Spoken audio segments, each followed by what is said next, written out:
Seja bem-vindo ao Nota 20, programa que resulta de uma parceria entre a Rádio Observador e a Iniciativa Educação. Esta semana sobre o trabalho desenvolvido pela Iniciativa Educação, numa altura em que assinala um ano de vida. Olá, professor Nuno Crato. Ora viva, como está?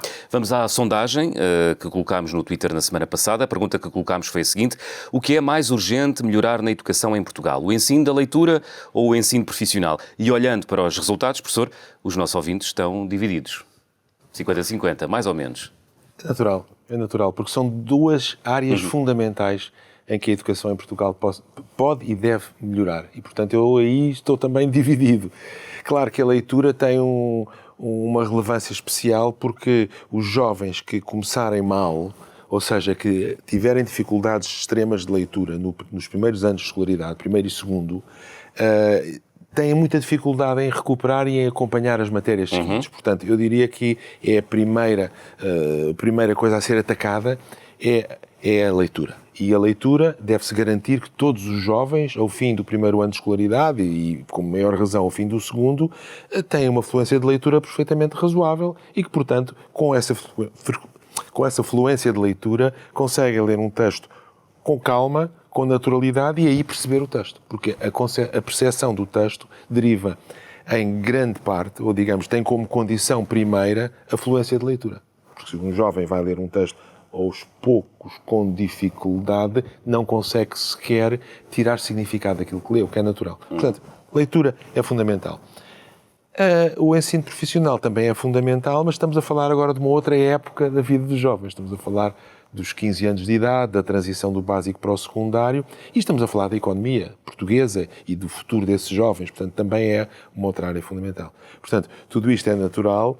Portanto, por tudo isto que eu disse, é natural que na Iniciativa Educação seja dada uma importância fundamental a estas duas áreas, que são áreas decisivas para o futuro da educação. Ensino da leitura e ensino profissional, que Exatamente. são dois dos três pilares da atuação da Iniciativa Educação. Vamos conhecê-los melhor.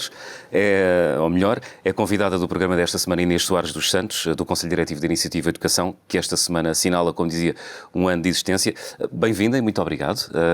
Começava por lhe perguntar o que é que pesou na decisão de criar a Iniciativa Educação. Obrigada, bom dia aos dois, é um prazer estar aqui. A Iniciativa Educação, no fundo, foi o fechar de um círculo de intervenção na sociedade. Começámos, a família alargada investiu em duas fundações, a Fundação Francisco Manuel dos Santos, que já tem 11 anos, e a Fundação Oceano Azul, bastante mais nova. Nós, família de Alexandre Soares dos Santos, já há muitos anos que tínhamos vários programas individuais sempre ligados à educação. Tínhamos o Arco Maior no Porto, a Academia Semear em Lisboa, tínhamos um programa de bolsas do ensino superior e pareceu-nos que tinha chegado a altura de nos organizarmos de maneira a ter um impacto mais abrangente na sociedade. Começou-se então uma série de conversas com especialistas da educação, entre os quais o professor Nuno Crato, e chegámos então à conclusão que havia dois, digamos, engarrafamentos na educação em Portugal. O primeiro dizia respeito ao ensino básico. Porquê? Porque em 2015 os resultados dos PISA e dos PIRLS vieram demonstrar que havia uma iliteracia funcional na ordem dos 19,7% em jovens com 15 anos na União Europeia. Portugal estava um bocadinho abaixo dessa média, por volta dos 17,9%. E o outro entupimento era eles desistirem da escola na passagem para o liceu, ou seja, do 9º ano para o 10º. Porquê? Na realidade, porque eles já vêm um bocadinho coxos do básico.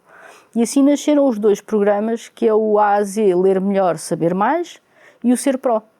Vamos começar pelo A a Z. Que programa é este e que meios é que estão movimentados para este programa e quantas crianças e escolas ou agrupamentos estão envolvidos? O A a Z parte de um princípio muito simples, que é, se identificarmos precocemente as crianças que têm mais dificuldade em aprender, e dificuldade não é deficiência, cada um tem o seu ritmo, se intervirmos no primeiro ano, temos uma possibilidade de 80% de sucesso. Também sabemos que ao segundo ano essa possibilidade baixa para 40%, por isso é muito importante intervir precocemente. O que é que nós fazemos? Nós temos uns testes que estão desenvolvidos cientificamente, todos os nossos programas têm por base a ciência. O que é que os testes dizem? Uma criança com 7 anos, 7 para os 8 anos, ao fim do primeiro ano, ou no princípio do segundo ano, tem que ler X palavras por minuto. Uma criança que está no primeiro ano, ao fim de 3 meses, tem que saber X sílabas por minuto. Nós, quando vamos às escolas, fazemos a avaliação dessas crianças. Sabemos que a partir daí há um parâmetro que é crianças que leem menos de 10 a 30 palavras por minuto no segundo ano têm que entrar no nosso programa. O que é que o programa faz? O programa pega nessas crianças durante 30 minutos por dia, 30 a 45 minutos por dia, individualmente, 3 a 5 vezes por semana, conforme a dificuldade que a criança tem, e tem uma metodologia de trabalho de fazer com que ele aprenda a ler corretamente. Porque depois a ideia é, as crianças quando entram no programa não é para ficarem, é assim que elas entrarem, depois as crianças são avaliadas a cada 3 semanas.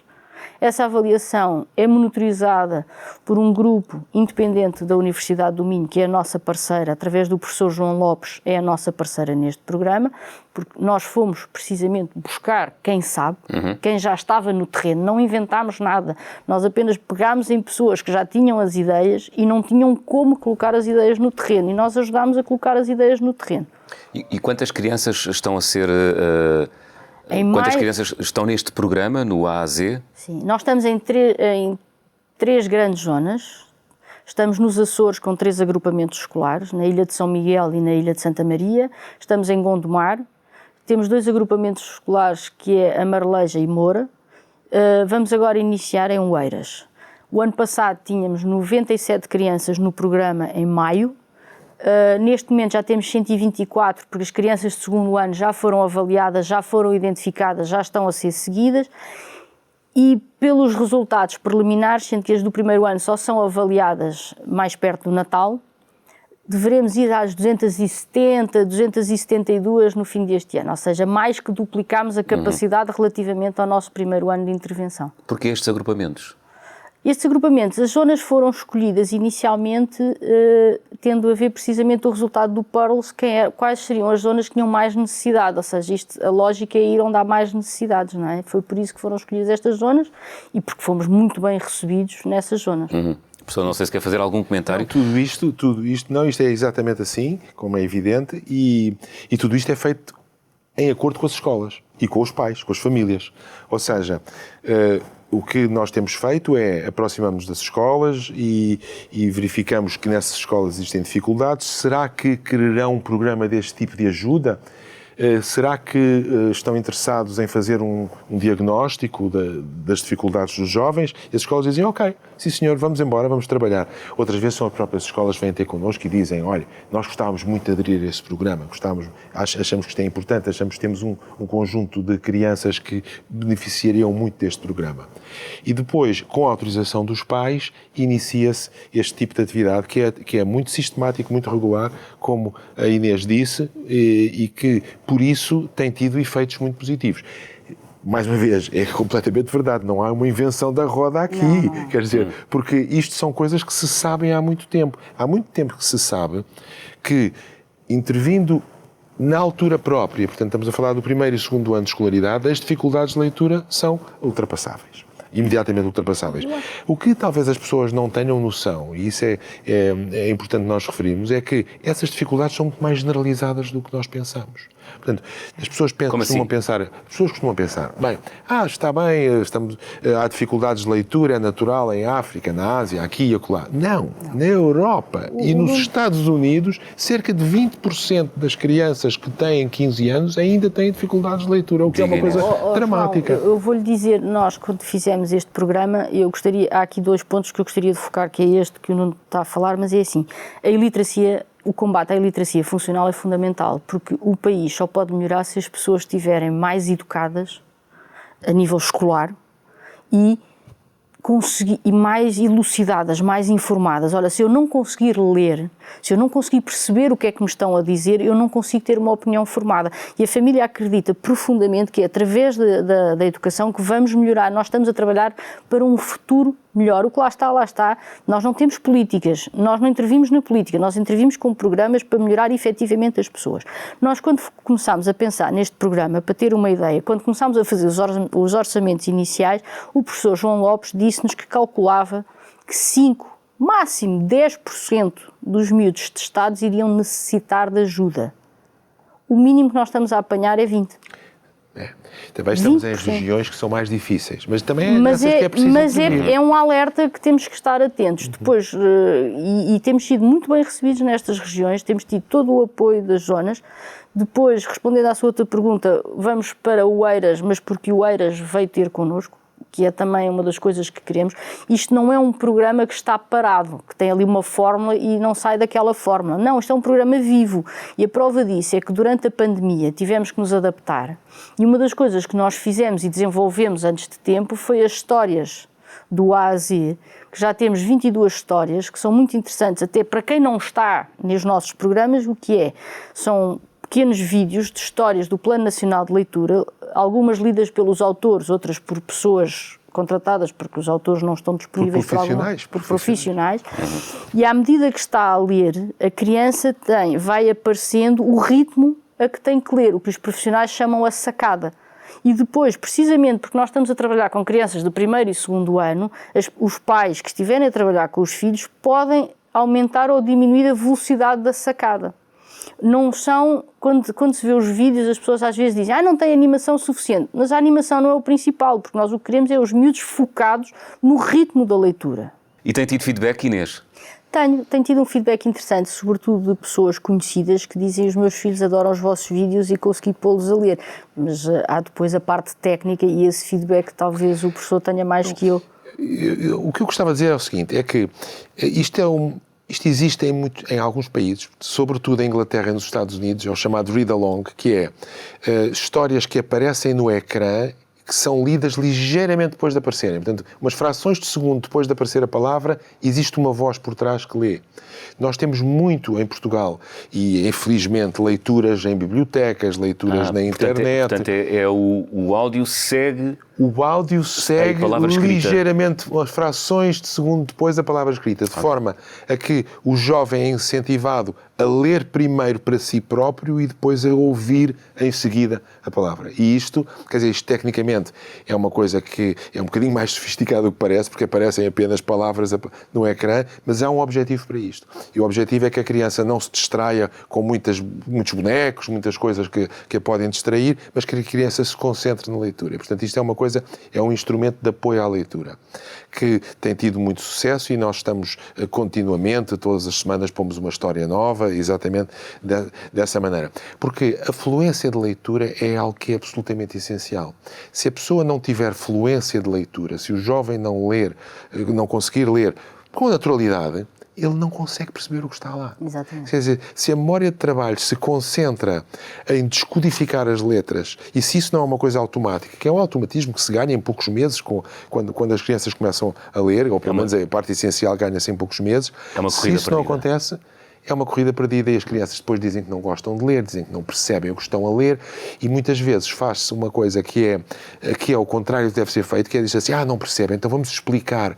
Mas aquilo não tem que explicar. Uma criança que lê, amanhã é sábado. O que é há aqui que a criança não percebe? A criança não está a conseguir ler. Ou não sabe o que quer dizer sábado, isso aí é outra coisa.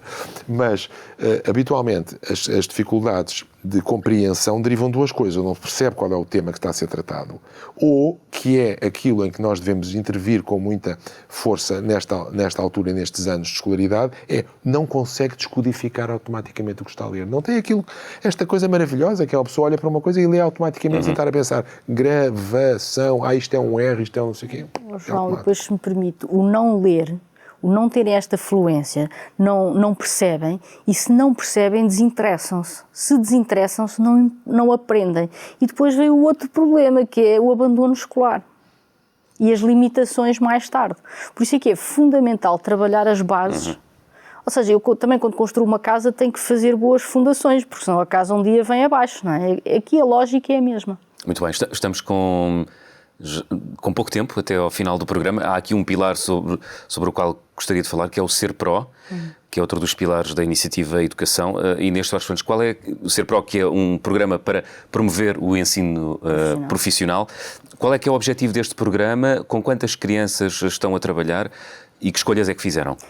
Este programa, nós no fundo somos facilitadores, ou seja, nós queremos juntar as escolas, as empresas e as idealidades de uma determinada região, ou seja, adaptar os cursos às necessidades de emprego daquela região para combater o desemprego, combater o abandono das zonas, a desertificação e melhorar a economia local.